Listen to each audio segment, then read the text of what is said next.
Surrounded by foliage, I'm here at Chivers in the heart of the West End of London to meet floral designer Hayley for some seriously tempting tips on how to bring the big day alive.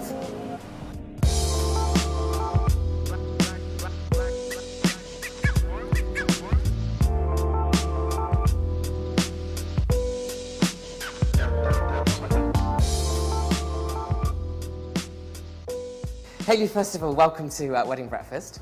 Do you find when couples come to you, they have a very clear idea of what they're looking for?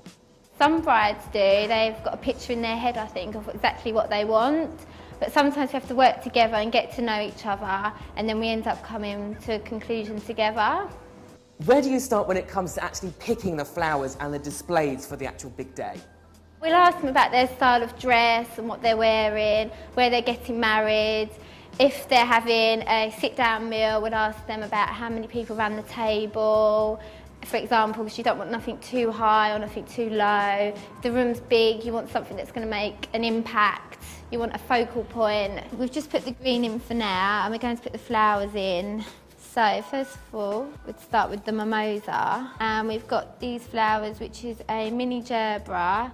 And these are quite good for a focal point because they're quite bold. We've got some beautiful roses, two-tone roses here that we're going to use. There we go, it's done now. So where do you get your inspiration? I look in magazines, I look in books, London Fashion Week we look at what the celebs are wearing.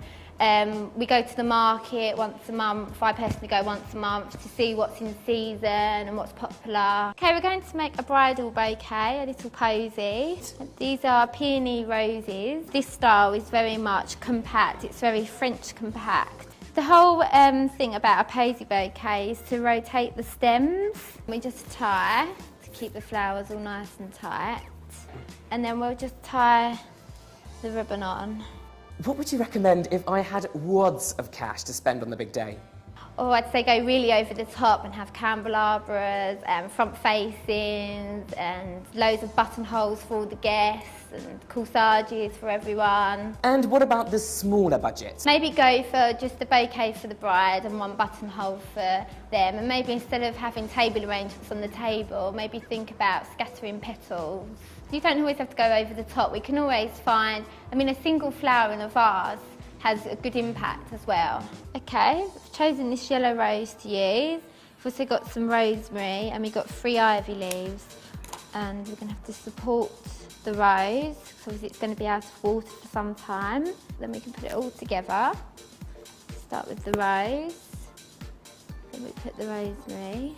Okay, Hayley, your top tips for getting it perfect on the big day. Top tips would be to have a look in magazines and on the internet, decide what you like and maybe a colour theme of what you like. Decide on your dress, because that helps us as well.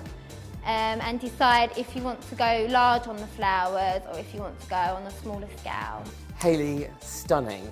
I could stay and watch you all day, with these floral displays. I have to leave now. Thank you so much for your time and for, producing these bits for us. Thank you. You're welcome.